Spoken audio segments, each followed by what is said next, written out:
that what COVID taught us is never to take anything for granted. More testing, yes, important. More diagnosis of COVID, but not to create the news and panic, but more to understand this new variant. Prevention of your own self from any infection has to become our own responsibility. So I'm going to answer your questions as not a microbiologist or a virologist or a physician, which I am, but also like a person who's actually been fighting the COVID war right from the front line as an administrator, and remember as a cardiologist, because COVID was not just a lung disease. Equally, a large number of patients died from heart problems and subsequent complications, which were heart. So the cardiologist was equally involved in the fight of COVID as anybody else. And it was clearly a fight with everyone's mind and efforts and science into it. But I would warn you that this is not a situation of panic, firstly. We are going to see variants of COVID, and COVID has become endemic. COVID is just another flu virus. The only difference between the previous flus that we had been facing for years and years every winter, and for us, flu has been a usual thing, was that the COVID was a very vicious flu virus, which we had never expected or understood. And therefore, we're going to see variants of COVID as we see variants of flu every year. The importance of this is that what COVID taught us is never to take anything for granted, to be always aware and be ready and prepared and watchful for any variations of any viruses which come, which may actually be beyond our expectations. And I'm happy that all agencies, including the government, are watchful. Nobody is panicking about it. No one's thinking that tomorrow suddenly we're going to have the worst ever wave. No, that's not it.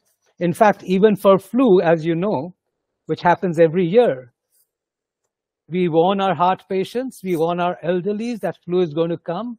Protect yourself. Don't go out into the cold. Wear masks, even for flu, which is, in your life, a routine happening where any relative can get a flu and you say, flu ho gaya, 2-3 din mein theek ho jayega.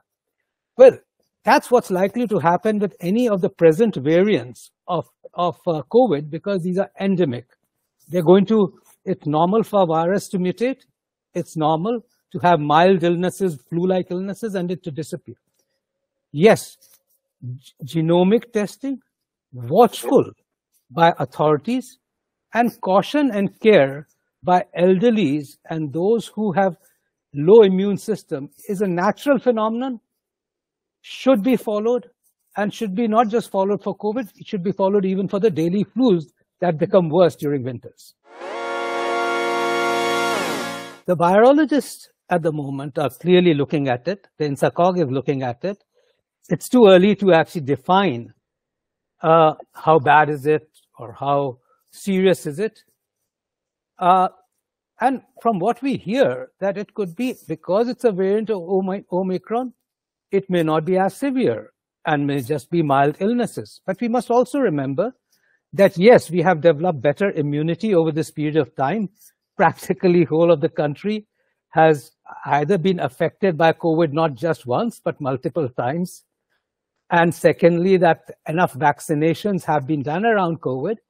And an endemicity means that we are better protected by immune system.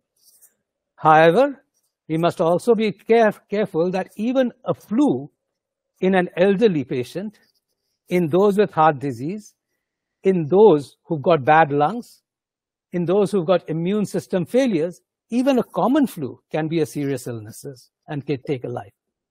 So really, it's too early to comment on the virus, but what it is to emphasize the fact that the good habits at least must remain for the elderly, and we should continue to be cautious and watchful. And I'm glad that our health minister has been so proactive this time that he's actually held meetings with every state to say, watch out, look at it, don't panic, don't make your people panic, but at least remind everybody of those systems which are good habits that we learned over the last 2-3 years, see what's happened is, and naturally so, you see, if you actually think of it, COVID only became lesser and lesser early this year. And if you look at yourself now, you've almost forgotten about it. In fact, now when you see somebody wear a mask, you say, I think he's being overcautious. Is he scared? Isn't that what we change? We want to forget that 3 years to say we are free and a happy bird. Yes, we are free, but let's be cautious, and let's be cautious for our elderlies. That, I think, is very important. Yeah, you're so right. At the moment, it's clearly a flu-like illness. It's not affecting the lungs to the same extent as we saw with Delta. You saw the lungs being less affected by Omicron than it was Delta. And of course, the first surge, which happened in 2020, was in a situation where we actually didn't even understand the virus at all, and we didn't understand what this was all happening. But clearly, it was not only a heart disease. COVID was also COVID was not just a lung disease, it was a heart disease. And as the virus has presently evolved, it seems that it's still a flu-like illness, which is, if you saw what happened during Omicron. And also the reason for some flu-like illnesses is, again, our immune systems, which have got better against this virus. Yes, variants can sometimes escape the immune system, but then vaccination and the fact that we've been affected by COVID, and most of us have been affected either clinically or subclinically, we know that we have enough immune systems, at least in the younger individuals, to fight that. The important thing is that variants can sometimes be vicious. And that is the reason why I think it is too early, just based on a few cases, to understand. Yes, it could be transferring very fast, like a flu-like illness. And that flu-like illness means runny nose, cough, upper respiratory infection, fever, loss of appetite. And some variants may affect one thing more than the other, like the Delta affected lungs more than anything else, but then some variants can cause more tiredness. Some variants can cause just a gastrointestinal diarrhea, vomiting, and nausea. More will tell us about this, but at the moment, any flu-like illness has to be tested. And the reason for testing is not just because we need to admit them into the hospital. Most of these can be handled at home and will pass off in 3 days. But if we don't test, then we don't understand the genomics. If we don't understand the genomics, we'll never see the viciousness of the variant. So the testing increase will pick up more of COVID, but that should not be the biggest news that we picked up more COVID. It's being done so that we can understand this variant much more than the previous variant. So it's not counting the numbers of COVID. It's as good as counting the numbers of flu, which is happening in this country. But it's more importantly, it is what sort of a variant is it?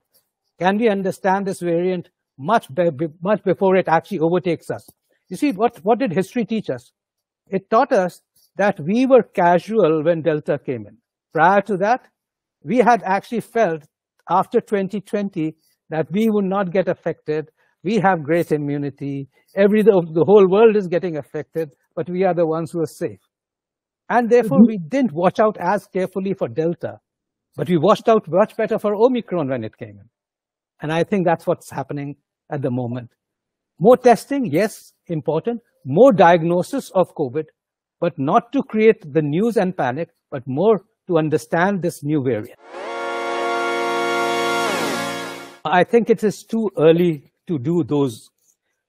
See, at the end of the day, prevention of your own self from any infection has to become our own responsibility. Yes, the government has taken the responsibility proactively. Our health minister has been amazing that he could call a meeting of all the states and actually say, look at your preparations for anything which may happen even 3 months later or 2 months, 6 months later, or may never happen. But even that remotest possibility it happens, look at it now. I think that's been a huge step, but that was not a step for panic. That was a step of preparedness. So actually, at the end of the day, I don't think that the government mandates your protection. It mandated vaccination, which was correct, but even that was not mandated. It had the preparedness for everybody to be offered vaccination. Now we say, we know exactly how to prevent ourselves. We know that masking prevents us. Remember a time that I used to be double masked, not even single masked, but double masked when treating patients. My father has been vaccinated at the age of 100 multiple times in the past. Even for this year, he's had his flu vaccine. At the end of the day, I'm not going to take my father in a congested surroundings in a hall anymore till the winter passes by. So at the end of the day, yes, we actually have to be careful, at least for our elderly, at least for our immunosuppressed, at least for those with heart disease, at least for those who are lung disease, those who have multiple disabilities, to be preventing and make sure, yes, that they don't go out into congested surroundings. They take care when they go outside with masks on. If they come to the hospital, yes, it's great to have masks. And I've seen a lot of our patients who are coming or waiting in the corridors having masks on. And I think that's a great one. We've got to continue our hand washing practices. And believe you me, every time I touch something, it's got ingrained into me that I look around for a sanitizer. I think those are extremely important. And in this cold weather with high pollution levels, again, purifiers and all those inside the homes will help all of us to tide over another variant, and in fact, tide over even flu and other infections, which happen so commonly during winters. So no mandates, but a self-realization that let's not forget our good practices, at least for the elderly population and the sicker population. Kids have always been more resistant to this, and of course, we know that flu also affects kids. You see, the whole question is not it affecting. I mean, you see how much flu is around you. Somebody other has got a runny nose or a cough and takes off a leaf saying, "मेरे को तो flu हो गया, 2 दिन बाद आऊंगा काम पे." Correct? A good practice. We don't know whether that's a COVID variant. We don't know whether that's a flu, but a good practice that till it passes by. And Omicron was only a 5-day, process, not the 14-day and 18 days as we started off in the first waves and the second waves of Delta. It was only a 3-4 day at home and back to normal because it became non-infective after that. So I think what we're saying is that, yes, it could affect theoretically anyone, just like a flu does.